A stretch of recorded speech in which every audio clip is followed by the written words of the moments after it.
개인 투자자에게도 공평하게 제공되는 IR 정보, 노다지 IR 노트. 고정 댓글을 타고 오세요.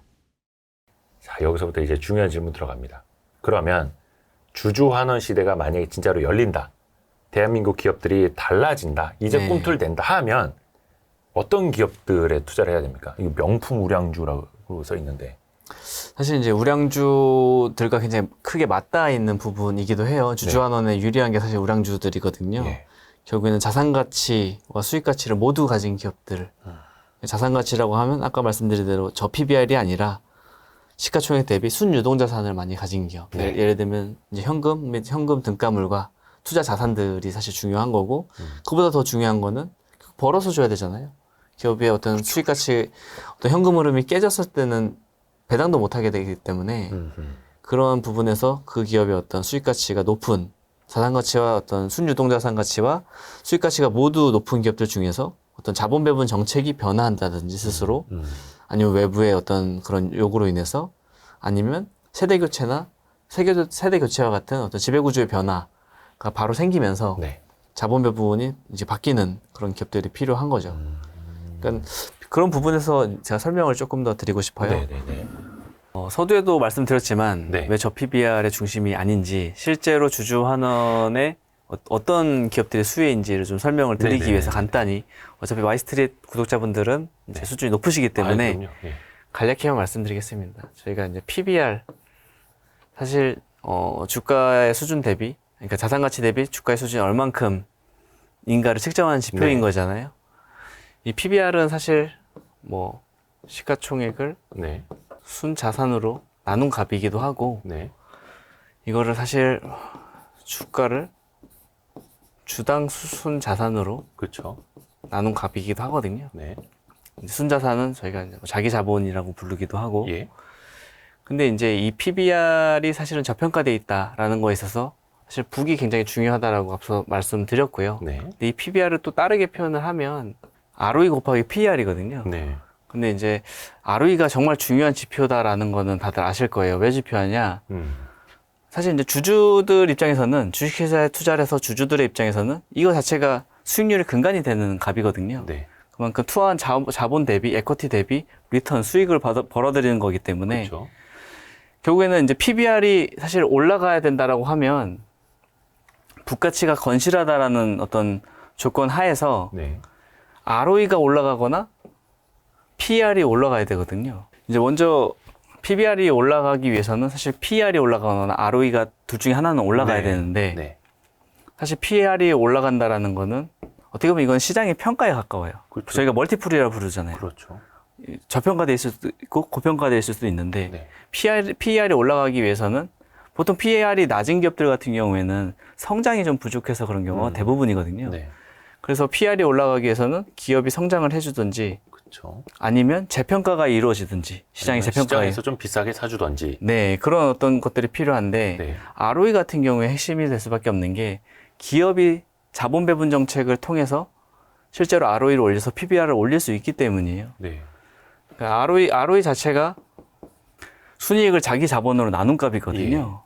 그렇기 때문에 여기서 이제 묘가 생기는 거죠. 저희가 배당을 해달라, 자사주 매입 소각을 해달라 이렇게 말하는 게 ROE 효율을 높이기 위함이고 결국에는 ROE를 높이기 위해서는 순이익을 높이거나 더 많이 벌거나 아니면 자기 자본을 낮추면 되는 거거든요. 네.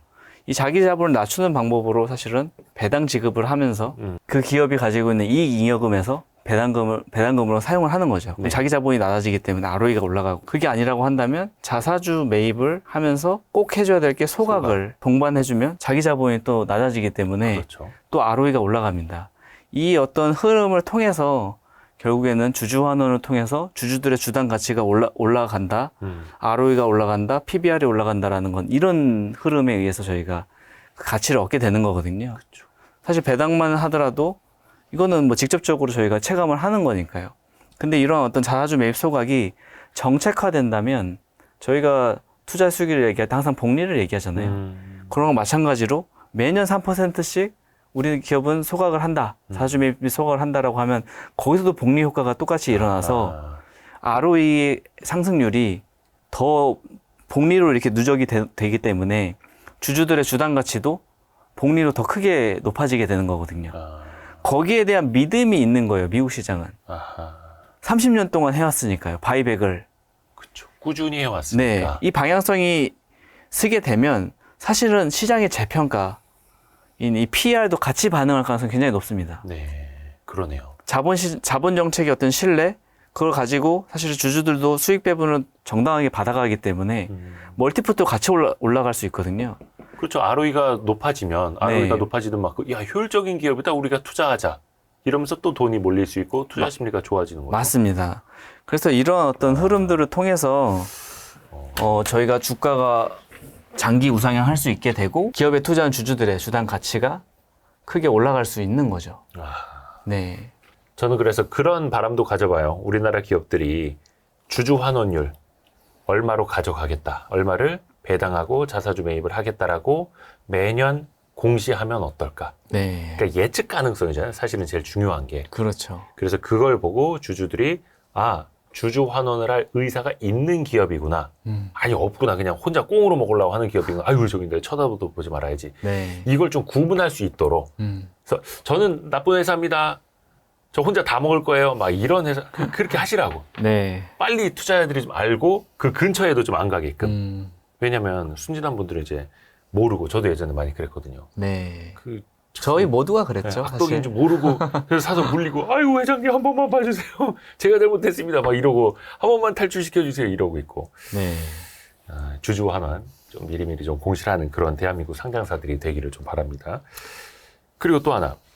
세대 교체를 통한 그 지배구조 변화를 아까도 여러 차례 이제 강조를 해 주셨잖아요. 네. 그러면 이 주주들의 가치가 그때는 그러면 세대 교체 얘기를 맞아서 어떻게 달라지는지 네. 이것도 좀 구체적으로 좀 설명 좀 해주세요. 일단은 제가 장표 하나를 보여드리겠습니다. 네. 사실 이제 기업들의 아까 말씀드린 변화에 있어서 네. 세대 교체, 특히 세대 교체를 통한 지배구조의 변화가 주주들의 어떤 큰 가치 증가로 이어진다고 말씀드렸을 때 이 설명을 드리지 않으면은 사실은 좀 와닿지 않으실 것 같아요. 사실 이제 과거의 기업들 같은 경우에는 여러 가지 편법 승계가 존재했습니다. 과거 거의 이제 자녀한테 물려주기 위해서 네, 뭐 일감 몰아주기랄지 분리형 BW 사용한다랄지 CB 리픽싱도 이제는 제한적으로 사용되겠지만 과거에는 이런 것들이 좀 활발하게 사용되면서 편법 증여의 어떤 수단으로 사용이 됐지만 지금은 이제 그게 다 막혀 있기 때문에 두 가지 결정밖에 안 남거든요. 자녀한테 승계하든지 아니면 PF 사모펀드한테 매각하든지. 네. 근데 이제 첫 번째 자녀 승계로 가보면 사실 배당을 늘릴 수밖에 없죠. 일단 상속세와 증여세를 마련하기 위해서 다른 돈이 크게 없다고 하면 사실 배당밖에 의존할 게 없잖아요. 최대 주주 또한. 최근 삼성그룹이 그렇게 하고 있죠. 네. 예. 그러니까 그런 삼성도 사실 배당을 신경 썼던 이유고 연초부터 사실 삼성 일가에서 주식을 매도했던 거는 네, 블록들. 네, 그렇게 매도했던 거는 사실은 세금 내려고. 세금을 못 내서 그런 거거든요. 그렇죠. 어떻게 보면 삼성이 세금을 못 낼 정도면 우리나라에서 상속세 증여세를 가지고 있는 현금으로 제대로 낼 수 있는 데는 거의 없다고 봐야 되거든요. 예. 그것 때문에 사실 배당을 늘릴 수밖에 없는데 문제는 한두 해 배당을 늘린다고 해서 이게 해결이 될까요? 결국 5년, 10년 단위로 배당을 증가시켜야 되거든요. 네. 그런 상황에서는 결국에는 지금 80대, 90대 오너들한테는 오히려 시간이 없고 예. 70대 오너들은 그나마 시간이 있지만 10년 단위로 준비를 해야 된다. 따라서 많은 분들이 최대 주주 분들이 사실 뭐 생물학적으로 수명이 얼마나 길 줄 알고 그렇게 얘기를 하냐라고 하지만 이런 10년 단위의 어떤 배당을 줘야 되는 상황이 있기 때문에 사실은 돌아가시기 전부터 배당이 강화될 수밖에 없고요. 그래서 지금 한국 사회의 어떤 배당 성향이나 주주 환원율이 높아지는 것도 기업들이 그런 것들을 어떤 주주들의 요구에서 조금씩 신경을 써가는 부분도 있지만 기업 내부의 사정도 사실 굉장히 크다는 거죠. 네.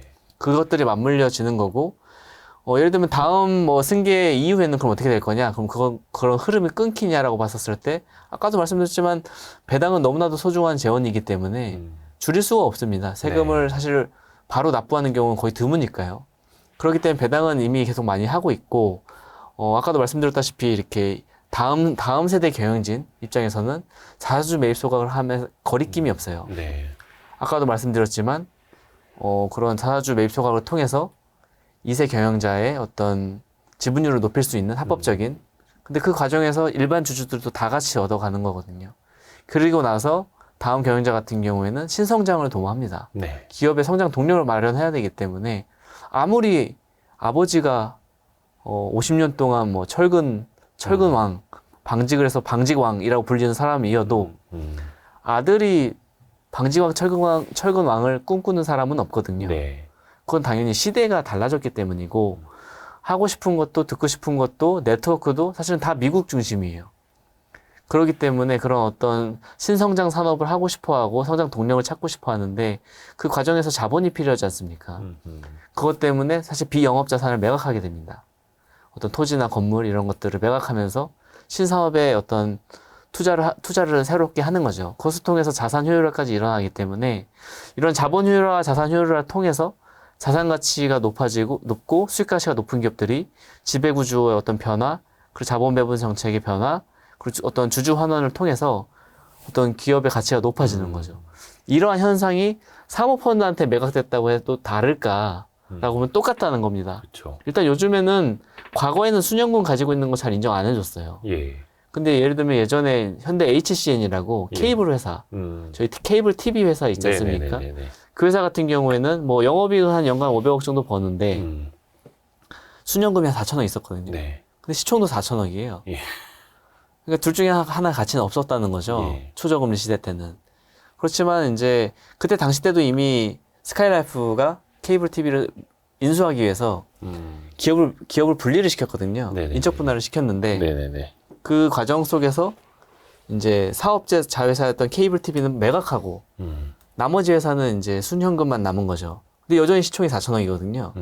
그러니까 그런 것들이 다 인정받는 결국에는 M&A 할 때부터 그런 가치가 인정받는 상황이고 PF가 인수하고 나서 마찬가지입니다. 안전마진을 가져가기 위해서 사실 기업의 어떤 환경이 어떻게 될지 모르기 때문에 그런 배당 성향을 계속 높이고 배당을 꾸준히 늘려가는 거는 이세랑 똑같은 상황이 되는 거고 PF의 목적 자체가 5천억에 사서 1조에 파는 거지 않습니까? 네. 그러다 보니까 더 높은 가격으로 매각하기 위해서 아까 얘기했던 배당이나 다주 매입 소각을 계속 반복할 수밖에 없는 거예요. PF 또한. 네. 여기서 자본 효율화가 일어나는 거고 이들 또한 더 높은 가격에 매각하기 위해서 신성장 동력을 마련하기 위해서 그런 비영업 자산을 매각하면서 신사업을 하는 자산 효율화 과정을 똑같이 거친다는 겁니다. 결국에는 어떤 이런 세대 교체를 맞이하는 기업들은 결국 자산 가치가 풍부하고 수익 가치가 풍부한 기업들은 어떤 주주들의 기업 가치가 올라가면서 주주들의 주당 가치가 올라갈 수밖에 없는 필연적인 흐름을 가지고 있습니다. 좋습니다. 그리고 주주환원을 책 제목으로 쓰신 것도 굉장히 특이하고 주주환원이라는 네 글자가 ETF 이름으로도 있잖아요. 네. 그 HTS나 MTS에서 종목 이름을 주주환원이라고 치면 딱 네. 하나 나오는 ETF. 네네. 거의 유일한. 네. 그 요즘에 조금 오르던데요? 네, 꿈틀대던데요. 막. 시장에 좀 관심이 조금씩 생기신 것 같아요. 예, 사실은 이런 날이 올 거라고 생각을 해서 1년 전부터 ETF 상품, 주주환원 ETF 상품을 출시를 해놨고요. 어떻게 보면 도서도 한국에서는 좀 유일한 주주환원 네이밍이 들어간 도서고. 그러니까 지금이니까 저도 뭐 이렇게 때를 좀 맞는 것 같습니다라고 평가해 드렸지. 사실은 그 전까지만 하더라도 주주환원 그러면 이 책 한 10권도 안 팔렸을걸요? 맞습니다. 근데 그 ETF는 특징이 주주환원을 할 만한 회사들인 거예요? 아니면 뭐 재원이 있는 회사들인 거예요? 좀 그 구성 종목이 있잖아요. 네네. 그리고 이게 액티브 ETF인 걸로 알고 있거든요. 네. 김기백 매니저님이 어떤 종목을 뺄 수도 있고 네. 넣을 수도 있는 거고 맞습니다. 비중을 더 실을 수도 있는 거고 줄일 수도 있는 거고. 네네. 이게 액티브 ETF로 할 수밖에 없는 이유는 어떤 섹터에 대한 얘기가 아니라서 그래요. 2차전지다, 로봇이다, AI다 그런 섹터가 아니라 지금 말씀드리는 주주환원이라는 거는 자본시장의 질적 변화를 말씀드리는 거거든요. 네. 그 섹터 불문인 거죠. 따라서 이제 그런 저평가된 어떤 기업들이 주주환원을 통해서 재평가되는 그런 과정들을 담아내는 금융상품이라고 보시면 되고요. 그래서 이런 어떤 금융상품 자체가 목적성이 굉장히 뚜렷한 거죠. 기업들이 주주환원 정책을 강화하거나 아니면 정책화하는 기업에 투자를 하게 되고요. 또 다른 방법으로는 아까 말씀드렸던 세대교체와 같은 지배구조가 변화하면서 기업 가치가 올라가는 기업에 또 투자를 하고 이제 이름 자체가 주주환원 가치주잖아요. 네. 가치주 중에서도 제가 최고봉으로 뽑는 투자가 하나 있습니다. 뭐예요? 가치주에서 다시 성장주로 아. 다시 혁신하는 기업. 많은 기업들이 성장을 잘 하다가 어느 순간부터는 성숙기에 들어가면서 그렇죠. 성장률이 낮아지고 그러면서 돈은 괜찮게 버는데 성장성이 낮기 때문에 가치주로 이렇게 주가 빠지고 막. 네, 주가는 잘 안 되고 그냥 가치주스럽다 이렇게 표현을 네. 하는데 그런 기업들 중에서 아주 소수의 기업들은 다시 또 성장주로 진화하는 경우가 많거든요. 그래서 그런 기업들까지 이제 담아내는 ETF를 사실 출시한 거고 그런 부분에서 사실 중견기업과 어떤 중소기업들이 주인공이 될 수밖에 없다라고 생각했습니다. 그거는 이제 대기업들 같은 경우에는 저희가 서두에도 조금 얘기를 나눴지만 주주 환원율이 이미 좀 높거든요. 네네네. 그래서 주주 환원율이 3분의 1까지 간다라고 하면 25% 30% 기업이 조금 높인다고 해도 배당 수익률이 크게 안 달라집니다. 뭐 3% 주던 배당 수익률이면 3.5%가 될 수는 있겠죠. 그게 그 회사 입장에서 엄청 큰 변화인데 네. 사실 투자자 입장에서는 굉장히 큰 변화는 가는. 아니에요. 네. 예. 반면에 이제 중견기업들 보면 주주 환원율이 10%밖에 안 되는데 배당 수익률이 5% 주는 애들이 있거든요. 그 기업들이 주주 환원율 3분의 1까지 가면 어떤 변화가 일어날까요? 그래요? 주주 환원율을 10%밖에 안 주는데 시가 배당률로는 5%나 된다. 네. 어디예요? 그러니까 그런 기업들을 사실 ETF에 넣는 거고 네. 그러니까 그런 기업들이 주주 환원율 30%까지 높아지면 네. 배당 수익률은 몇 프로가 될까요? 오.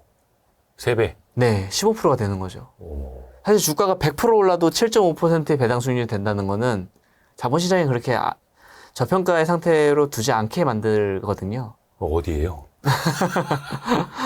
한번 받아줄 걸 준비하고 있는데. 네, ETF이기 때문에 사실은 종목 확인도 가능하신 거죠. 그죠. 예, 그 PDF라고 하는 네, 그 뭐라 그러니까 포트폴리오 디파짓 파일이라고 해서 그 상위 뭐 10개의 비중인 종목들은 또 나오죠. 네, 기업들을 사실은 다 확인하실 수가 있고요. 맞아요. 따라서 이제 그런 중견기업과 중소기업들이 주인공이 될 수밖에 없다. 주주환원 시대에는 대기업들은 주주환원율이 이미 높고 주주환원율이 굉장히 낮은 기업들이 높아지는 과정. 어차피 저는 주주환원율 3분의 1 이상 하는 거는 그 기업의 선택이라고 보거든요. 3분의 1까지는 무조건 해야 된다. 그럼 그 어떤 근거가 뭐냐라고 봤었을 때 글로벌하게 주주환원율 3분의 1도 안 하는 나라가 없기 때문이에요. 네. 우리나라밖에 없잖아요. 네, 이제 그 과정 속에서 사실은 이제 주주환원이 정상화되는 과정 속에서 엄청난 수혜를 볼 기업들이 존재하고 있고, 아까 말씀드렸다시피 그런 어떤 세대 교체가 활발하게 일어나는 기업들이 그런 기업 가치가 높아지고 주주들의 주당 가치가 높아질 수 있다고 말씀드렸는데, 그런 중견기업들은 아까도 말씀드렸지만 이렇게 1세대 창업자분들이 여전히 경영을 하시거나 지분을 많이 가지고 있는 상황인데 대기업들은 이미 2세, 3세 경영을 다 하고 있거든요. 지주사 체제도 완료를 했어요. 아, 지배구조 변화가 될 일이 없는 거예요. 그러니까 또 언제 뭘로 뗐다 붙였다 할지 모르는 불확실성 있는 기업들이 아니라 네. 이미 그 끝난 기업들을 그 ETF에 넣어 놓으셨다는 거예요?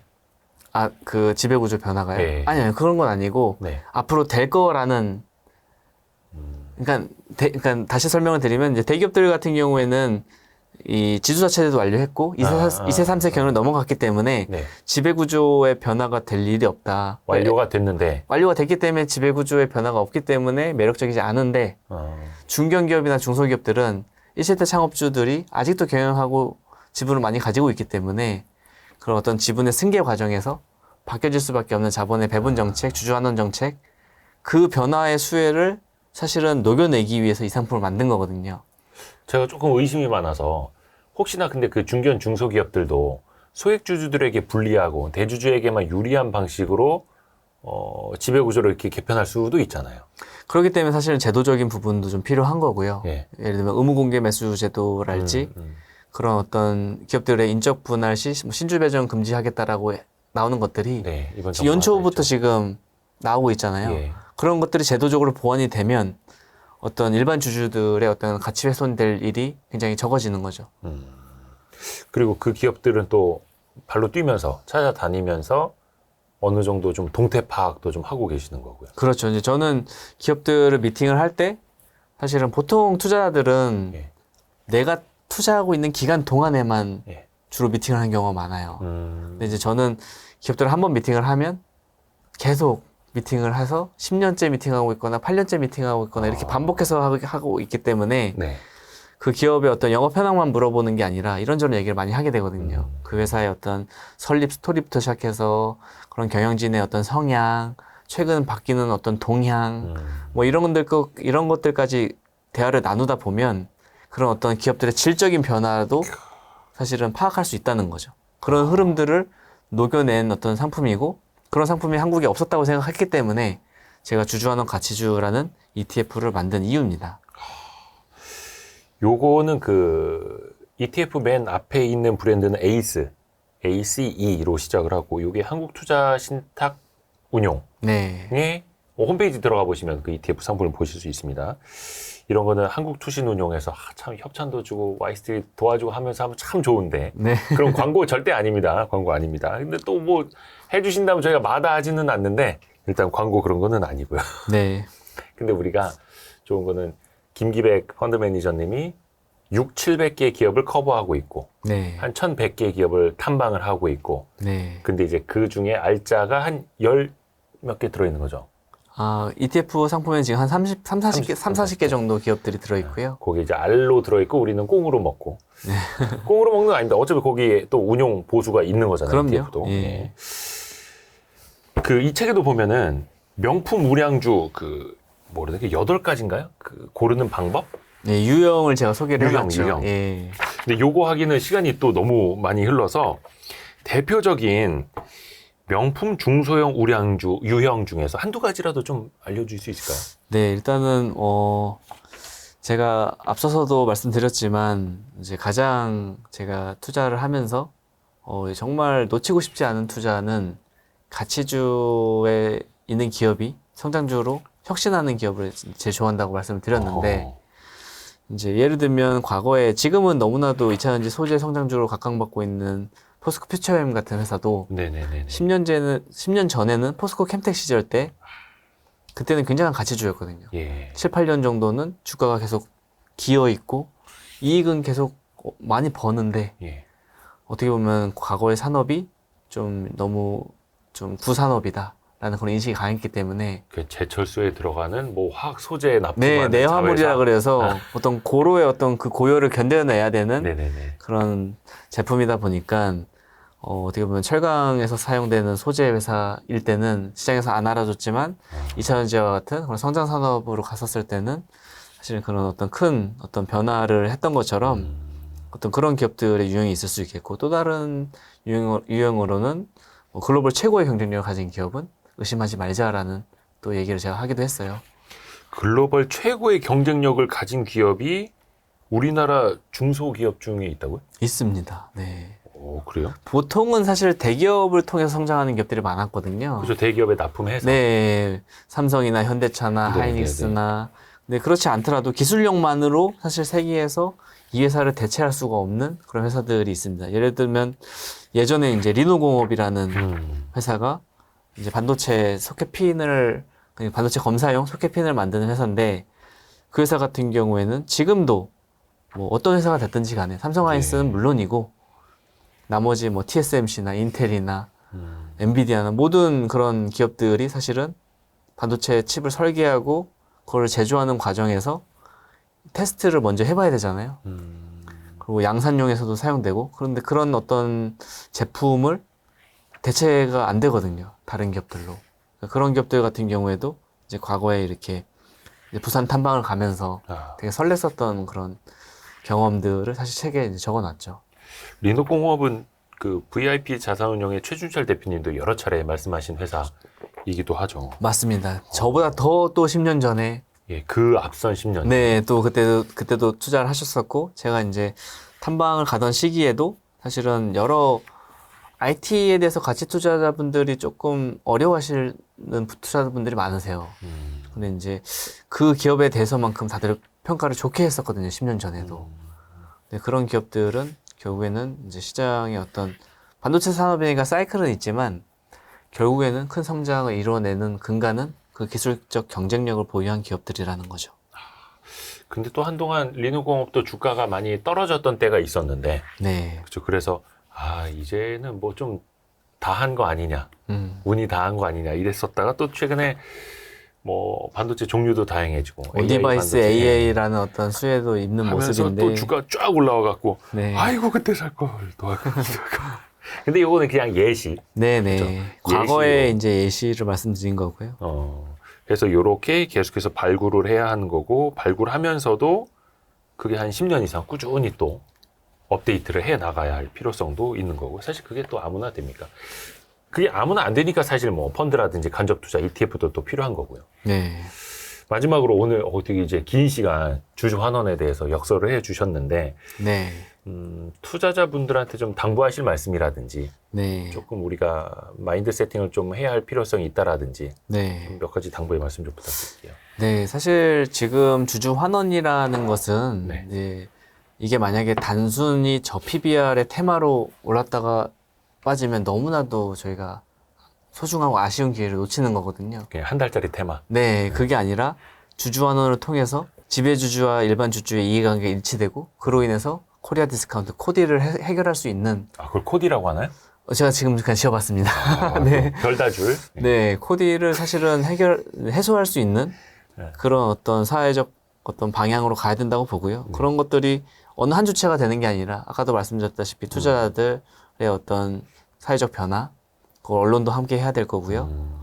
그리고 이제 정부의 어떤 제도적 변화, 기업의 내부적 변화의 축이 맞물리면서 이미 시작했고 그런 어떤 증거들을 제가 앞서서 말씀드렸잖아요. 사주 소각수라든지 네. 이런 어떤 사회적 현상들을 말씀드리면서 이것은 결국에는 자본시장의 질적 발전이고 자본시장의 질적 발전은 어떻게 보면 코스피나 코스닥을 우상향시킬 수 있는 근본적인 원동력이 되기 때문에 그런 부분에 있어서 우리가 주식 투자를 매매 수단으로만 간주하는 것이 아니라 기업을 소유권으로 보고 그 소유권을 기반으로 수익 배분이나 어떤 의사결정까지도 같이 함께 할 수 있는 그런 주주권의 의미를 아는 그런 어떤 주식시장이 전 됐으면 좋겠다고 굉장히 생각을 하고 있고요. 이런 어떤 흐름이 어떻게 보면 저희가 포모라는 어떤 단어를 쓰잖아요. 주식시장에서도. 좀 어떻게 보면 좀 약간 부정적인 단어죠. 너무 심리적으로 쫓겨서 나만 돈 못 벌면 벼락거지가 될 것 같은 그런 기분 때문에 쓰는 단어인데 저는 어떻게 보면 건전하고 건강한 포모를 말씀드리고 싶어요. 그런 것들이 주식시장을 질적으로 이제 바꿔놓을 수 있고 이것이 우상향하게 된다면 굉장히 자본시장이 큰 역할을 하게 되는 거고 이런 얘기를 했었을 때 어떤 분들은 나는 주식 투자를 안 하니까 사실 크게 관심은 좋은 얘기인 것 같은데 관심이 없다라고도 말씀을 하시는데 너무 아쉬운 말씀이세요. 왜냐하면 주식 투자를 안 하더라도 국민연금 근로자라면 국민연금에 다 가입돼 있고 퇴직연금도 굉장히 많이 하시거든요. 국민연금 1,700만 명 이상 가입자에 퇴직연금 700만 명 이상 가입자를 가지고 있는 이 상황에서 저희 어떤 그런 재산권을 지키고 재산을 증식될 수 있는 환경을 만들게 되면 저희가 그렇게 걱정하는 어떤 노후의 어떤 대비적인 측면에서도 상당 부분이 좀 해결될 수 있는 그런 것들이 있기 때문에 이 방향성만은 저희가 놓쳐서는 안 된다. 어떻게 보면 이번 주주총회 총선 전까지 한 술에 배부를 수는 없겠지만 분명히 진도를 나가야 되는 거예요. 사회적, 제도적, 기업의 내부적 변화가 진도를 반드시 나가야 될 시기라고 보기 때문에 이 주주 환원은 시대적 흐름이다. 질적 변화다. 거기에 동참을 해서 저희도 자산을 증식시키고 어떻게 보면 우상향할 수 있는 근간을 만들어서 노후까지도 사실은 저희가 상당 부분 도움을 받을 수 있는 그런 환경을 만들어야 된다고 생각합니다. 그러니까 항상 많은 분들이 국장은 답이 없다. 아직도 국주하고 있니? 나는 미주로 돈 번다. 뭐 이런 말씀 많이 하는데 사실 우리 자식 세대랑 네. 이어지는 일이기도 하고 우리 기업 고용 또 우리 산업 경쟁력과도 이어지는 거기도 하고 또 말씀하신 것처럼 연기금, 네. 우리 국민연금을 비롯해서 우리 노후 자산이 여기에 걸려 있는 문제이기도 하고요. 그래서 주주 환원 시대가 이제부터는 본격적으로 열리길 기대하면서 또 네. 저희 와이스트리도 또 그렇게 열심히 또 저희도 열심히 하고 있고요. 이제 항상 응원하고 있었습니다. 감사합니다. 고맙습니다. 이 유튜브 쪽도 사실은 투자를 얘기하면 장사가 안 됩니다. 매매를 얘기해야 막 장사가 잘 되는데 저희는 정말로 몇 안 되게 투자를 이야기하고 있는 채널이어서 힘들게 살고 있고요. 정말 그렇습니다. 이제 잘 되실 겁니다. 주주 환원의 흐름과 연동돼서 예. 정말 그동안에 이렇게 많은 것들을 말씀해 주셨잖아요. 네네네. 그런 부분들이 더 많은 투자자와 국민들이 사실은 좀 의식을 높이는 어떤 계기가 돼서 그러게요. 저희의 재산을 지키고 재산을 불릴 수 있는 환경이 된다고 하면 당연히 저희 채널도 아, 잘 되는 건 당연하지 감사합니다. 않겠습니까? 감사합니다. 그런 덕담을 이제 가치 투자자들에게만 듣고 있고요. 아, 오늘 감사합니다. 한국투자신탁운용 김기백 펀드 매니저와 함께 주주환원 시대 초입에서 같이 이야기를 나눴습니다. 나중에 주주환원율 뭐 이렇게 40% 50% 올라올 때마다 같이 또 해주십시오. 너무 좋은 말씀이십니다. 감사합니다. 고맙습니다. 감사합니다. 고생하셨습니다. 아이고 고생하셨습니다.